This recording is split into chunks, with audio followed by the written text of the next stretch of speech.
And now, Signature Dish, a WETA original series. Today on Signature Dish, we're getting a taste of Korean cooking. After a masterful take on the traditional, here comes the flip. I am impressed. We'll fire up the grill. Okay, Seth, I'm going to introduce you to the best bite that you might have ever had. Holy cow, that is amazing. And dig in to a reworked Korean favorite. Gonna make a Korean fried chicken today. Korean fried chicken, I love it. But what I'm looking at is definitely not chicken. Wow. I'm Seth Tillman, WETA producer and DC native, and I love good food. That's why I'm traveling to restaurants across the DMV. At each stop, looking for the one thing you just gotta try. That signature dish.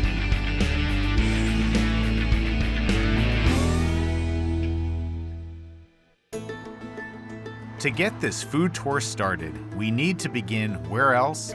Annandale, Virginia. It's here that you'll find the heart of the DC area's Korean community, the country's third largest after only Los Angeles and New York. This Fairfax County neighborhood has legions of small, first-generation run Korean restaurants. Each restaurant usually has one dish, one staple of Korean cuisine that they do better than anybody else. And my first stop, Gombawu, is no exception. 한국의 충청남도 대전에서 왔고요. 저 어릴 적에 저희 형제 시스터들이 Five Sister One Brother인데요.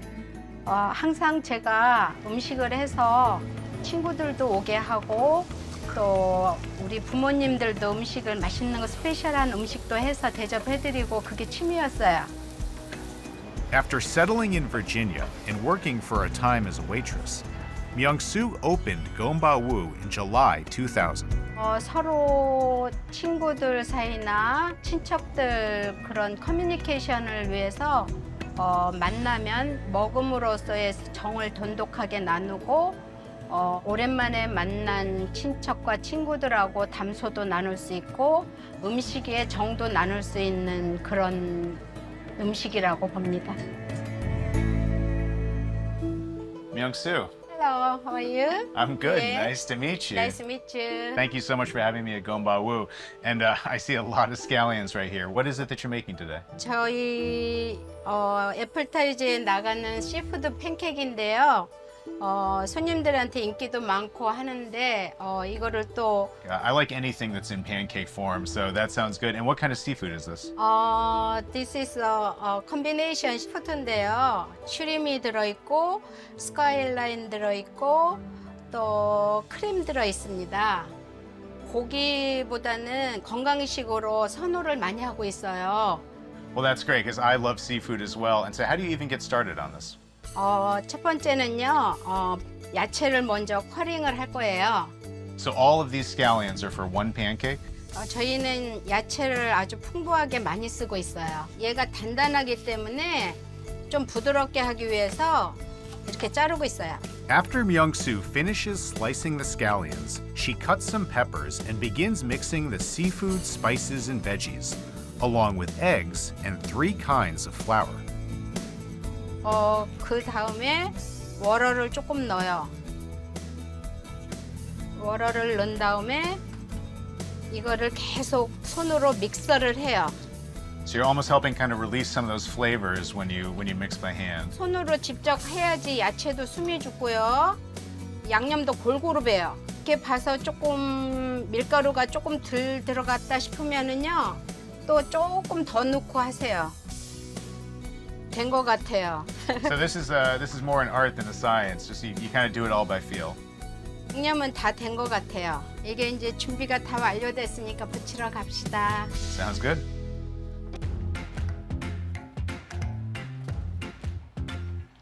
You're not messing around with that flame there. 저는 이거 아주 뜨거울 때 넣고 있어요.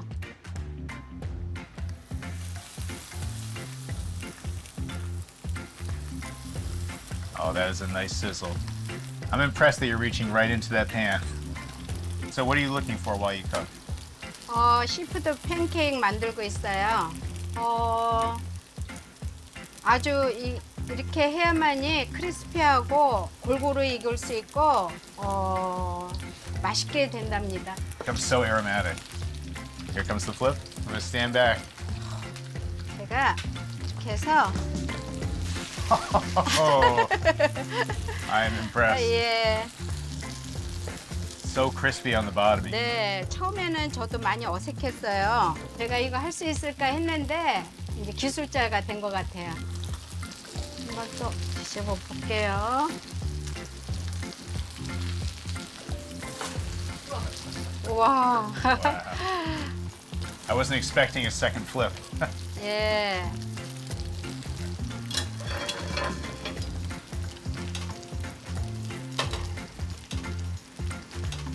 이제 다 이거 준비됐으니까 나가서 먹읍시다. Sounds great. 네. Myung-soo, this looks so good and it smells incredible. How do we dig in? 이거를 일단은요 접시에다가 한 피스씩 옮겨가지고 이렇게 해서 소이 소스하고 찍어서 드시면 됩니다. 해물파전에 곁들이는 소스는요 소이 소스하고 세스미하고 스칼리안하고 베네걸 조금 넣고 있어요. That sounds amazing. I'm gonna take a bite.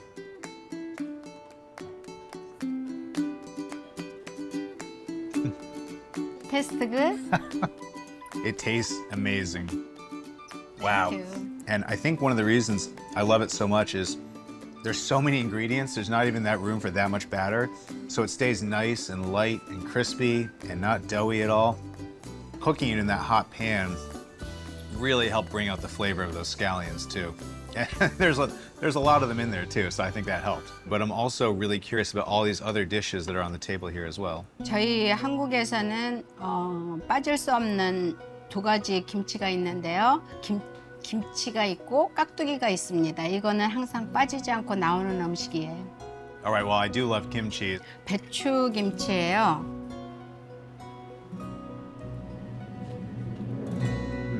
Such a nice balance too.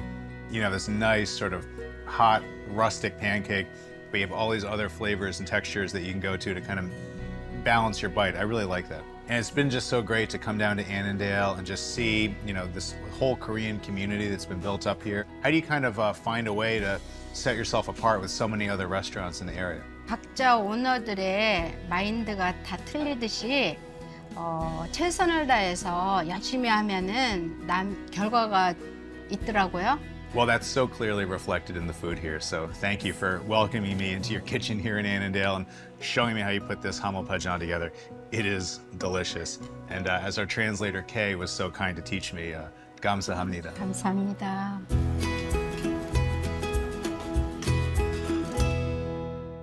My next stop takes me even deeper into Virginia, all the way out to Centerville to visit So Korean Barbecue. So, which means cow in Korean, was started by the same family that opened the ever-popular Kogia Barbecue in Annandale. We opened Kogia in 2013. At that time, there weren't very many Korean barbecue restaurants, so I would get emails on the regular about, okay, when is your second location opening? That location being in Annandale, the original K-Town, there was kind of this movement that was happening simultaneously where Koreatown was moving to Centerville. And that was really due to a lot of the mega churches that were moving out of like the Vienna, Arlington, Alexandria area and moving to Centerville, Herndon area. I grew up in Centerville all my life. I went to Centerville Elementary, I went to Centerville High School. This is my hometown. I know all the back roads. So we opened this location here. Conceptually, we wanted to create a completely different restaurant. Kogia is very loud. You have a lot of young, like single people that are coming from the city. It's kind of like a hub. Whereas here, we wanted to create a little bit more of like a family, kind of like a softer appeal, a little bit nicer, I would say, because the market here is families. So here, we got rid of all the TVs, no Korean K-pop music video, no BTS playing. We wanted to really bring the focus with the people that you have come to dine in with. I love Korean barbecue because it's It's so communal. You might not be the closest to like the person that's sitting next to you, but you are going to share food with them. And so we love that. We love big groups. We love people coming in to have like a heart-to-heart good time, good food, good conversation. There's that kind of camaraderie that comes about with Korean barbecue.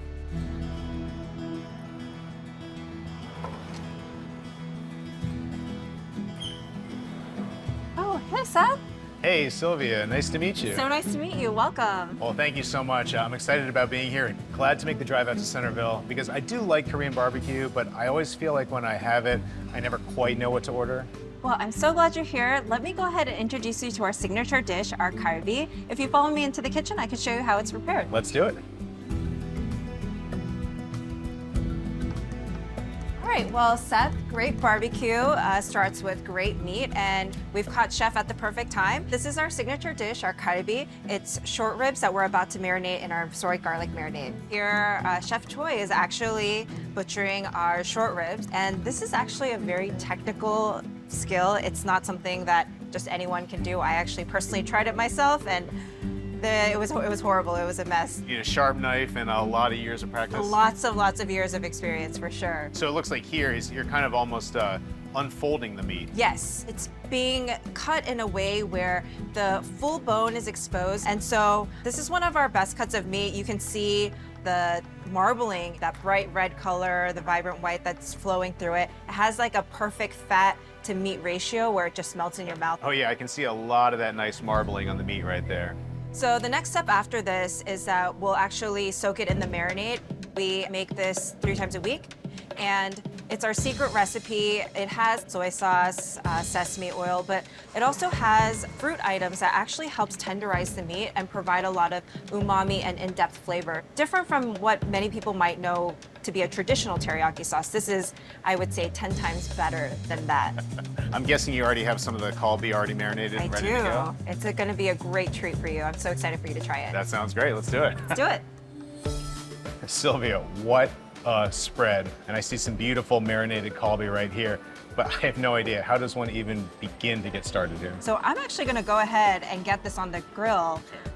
Everyone has their own way of cooking their short ribs, so I'm going to go ahead and unravel both and cut them into pieces. You can tell that we have an open flame grill here. It's going to have a nice, beautiful char flavor to it. So I hope you're hungry, Seth. I am starving. All right. Oh, listen to that sizzle. The sizzle. So the key here is to cook it evenly. We're gonna actually start with the main part of the short rib. This is actually gonna cook the fastest, but it's actually the best part. We're gonna save the bones and the veggies for a little bit later.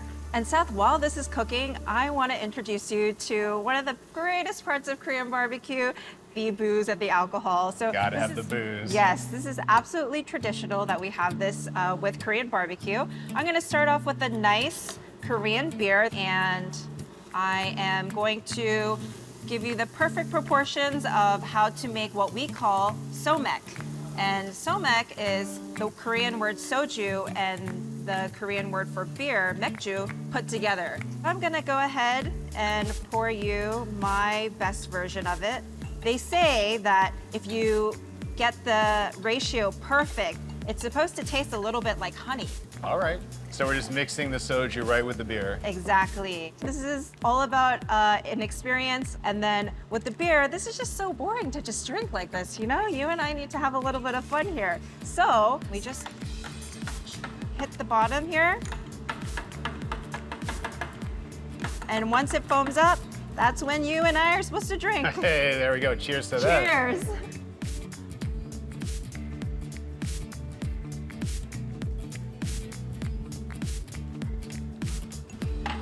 All right, I'm ready for some meat now.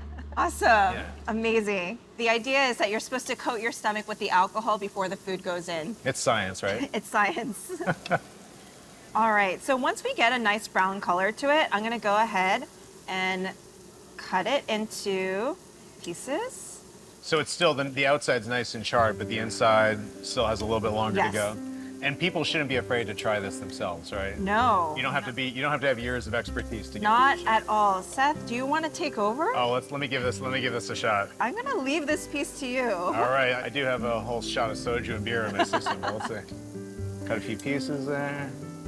You're All a right, pro. nice. Are you looking for a job? Because we're hiring. So now do we stir a little bit more? Or? So we just want to saute it over the grill so that it has a little bit of like that finish char caramelization on the outside. All right, I feel like my work here is done. I'm ready now to try You some want of to try this. some of this? Let's give it a shot. If you want to grab your chopsticks Oh, I and sure take do. the first bite. All right, oh, look at that caramelization. You get that like tenderness of the meat, like the marinade that's just soaked in. Holy cow, that is amazing. The sweetness too of the marinade Mm-hmm. and getting those nice little caramelized bits on the outside, Yes. but still having all that fat and marbling on the inside. That's really amazing. And I see all these other beautiful sides here. How do these all play in with the barbecue? Okay, Seth, I'm going to introduce you to the best bite that you might have ever had. You're gonna have to use your hands, so you might have to put I'm your ready. chopstick down for a second. Have a piece of lettuce. And then we're actually going to take the pink radish right on the bottom, and then a little bit of rice. And then we're gonna take a kalbi, and then you can take a small dollop of the soybean paste to add a little bit of the umami flavor. That is quite the colorful sandwich right It there. is. It's like a sandwich, it's like a taco, it's a lettuce wrap, whatever you want to call it. You just wrap it up and give it a you go? wrap it up and it goes in. So there's a Korean saying, like, how big is your mouth or how big can you make the lettuce wrap where you can do a one-biter? This might be a I two-biter, but challenge we'll you. see.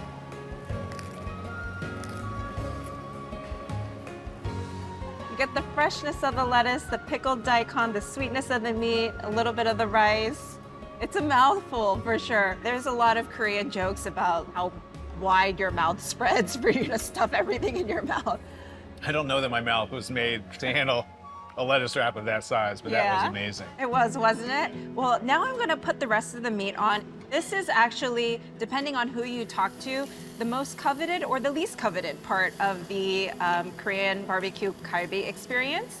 And so I'm gonna actually put the bones on. It's gonna take a little longer to cook. It's gonna be a little tougher, a lot chewier, but some people love it. They love just gnawing on that tendon and like that fat that's around the bone. There's so many preferences involved in this process, too. Absolutely. The best part about Korean barbecue is that there's no rules. You literally can do whatever you want, and we've seen everything under the sun, and there's no judgment. So really, it's just you have people that come in here and don't even know that they like kalbi, and we introduce them to it, and they love it. You have the people that come in here that just want the unmarinated meats, the purists. Well, so many traditions, There so many are. different preferences. I haven't had enough Korean barbecue to have any strong preferences of my own, so I guess the only solution is keep coming back. Absolutely. We better see you often, Seth. You will. This was delicious and also a lot of fun. Thank you, Sylvian. Thank you for coming in.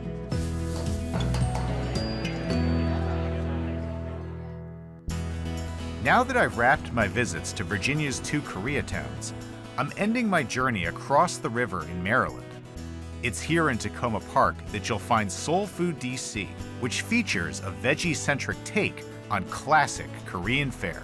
I came here this country 32 years ago. I was born in Seoul but grew up in Jeonju. And Jeonju is best known for its food. My mom had several restaurants when I was growing up, and I grew up basically in the kitchen. But I didn't cook at all because I was the youngest kid. My mom never thought I'd be a chef. When first I came here, I slowly feel like I want to go to the culinary school since I like to open my own shop. John, my husband, and I, we decided to open the restaurant, but we didn't have much capital.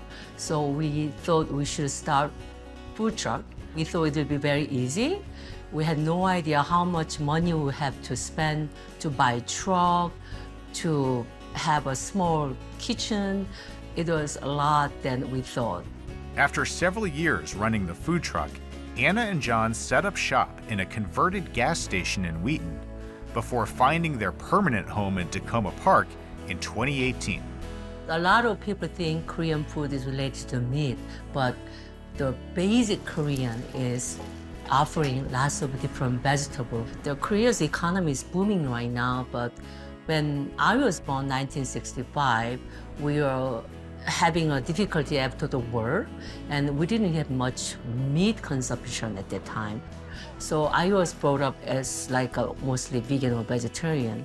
So when we opened the soul food in Takoma Park, John and I, we decided to cut down beef and pork. We had enormous support, and we had opportunity to slowly develop more vegan and vegetarian food.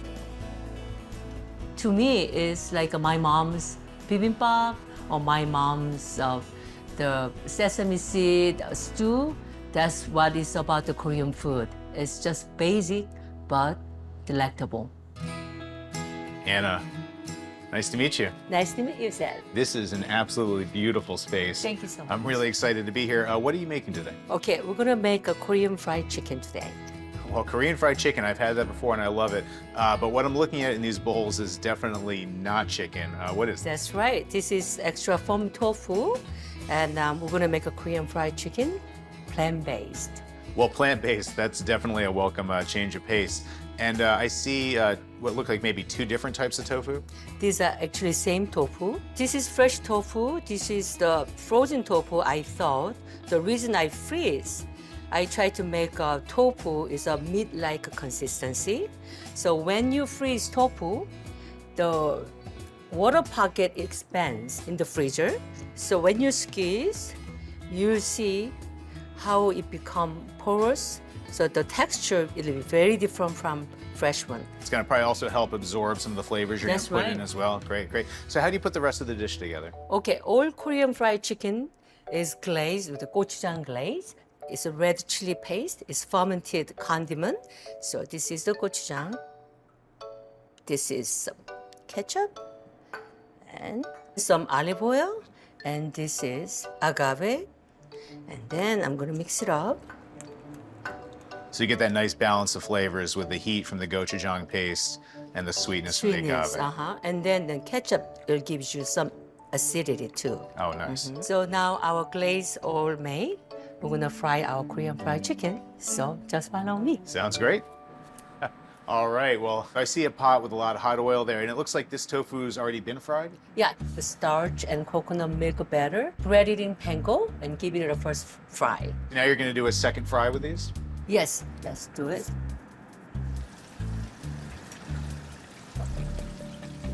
And what does the second fry help to? So I like to have a crisp texture when you have a bite on it, and that's the critical part of a Korean fried chicken. Right, because every time I've had Korean fried chicken, it's so much crispier than any American fried chicken I've ever That's had before. right. So you're just looking to get kind of a nice golden brown on those? I just try to find the right hues, right color. Okay, after let it fry a couple more minutes, the final thing we're gonna do is we're gonna toast this into the gochujang glaze we made earlier. Then we're gonna drizzle some homemade tiny sauce on top of the dish. And to finish the dish, we're gonna play with some rice and some pickled daikon, and then we'll be ready to enjoy it. All right, chef. Should I put one of these on my plate and just dig in? Yeah. When you have a bite, usually you have this one right next to you. And this is a pickled radish? The pickled daikon, yeah.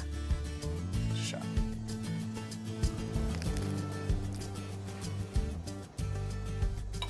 How would you like it? That is outstanding.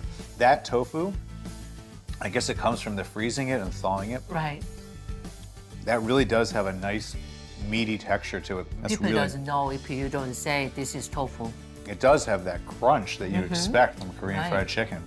And I like too, there's definitely a little bit of a kick with that Right. gochujang glaze as Gochujang well. glaze, yeah. Nice and spicy. Try a little radish to clear my palate for the next bite. Yeah.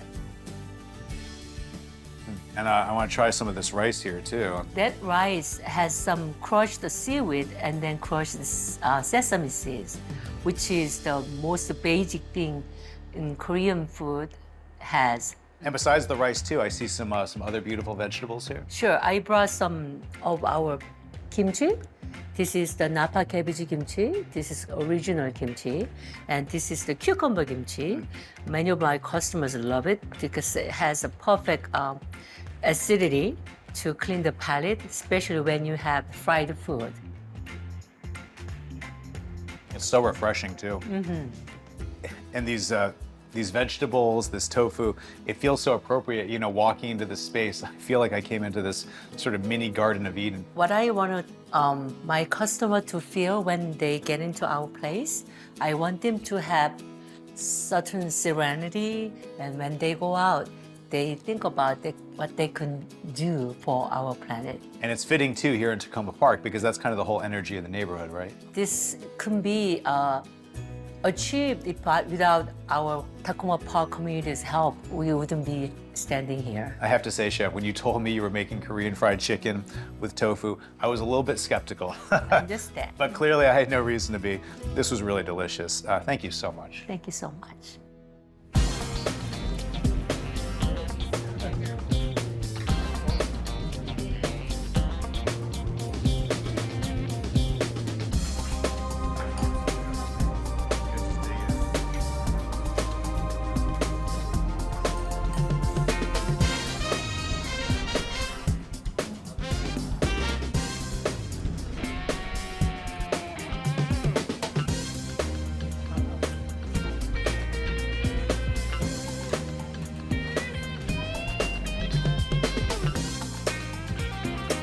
To find out more about great food in the Washington metro area, visit weta.org/signature dish.